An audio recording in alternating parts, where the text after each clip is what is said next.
aku sing sowan aja kaget, Kang.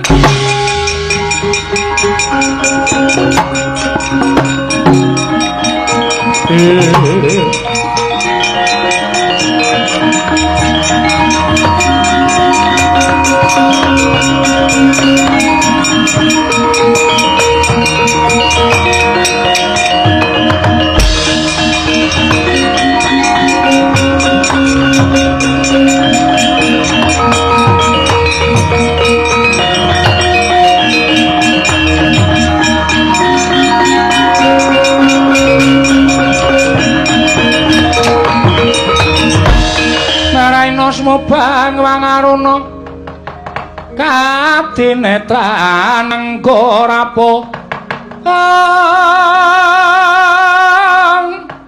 sabdaning kukila ring kanikara sageter kene donganing kunglir wuwu sing pini panca Dimas kadangipun Kakang Yayi Antasena. Heeh, Kang. Aku sing sowan. Aja kaget Kakang kok mapan ana ing lengkeng Gunung Himawat. Nedeng lakoni teteki Tapa Brata. Entuk gawe pangestune Dimas Antasena wis entuk gawe. Syukur. Ning aja mung mandheg seneng-seneng lho, Kang. Apa sababe sira Yayi matur ing kaya mengkono? Aku mau sowan ing Jangkar Bumi. Niatku ngampir karo Kakang Antarja bakal tak kanthi sowan ing negara Pringgondani merga biyen nalika pawiwahan jumenengane Kakang Garkaca Kakang Antarja ora sowan. Iya.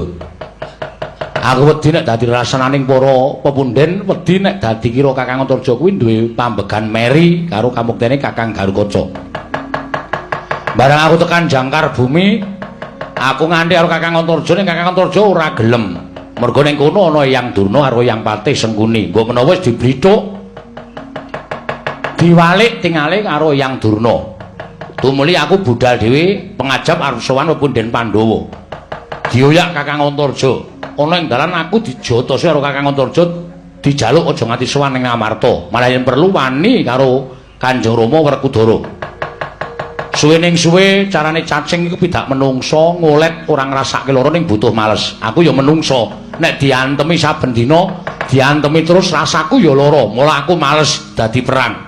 Den, karo Kakang niku wani. Den, karo Kakang niku wani. Wah, nah aku ya wani mawon Den apik niku.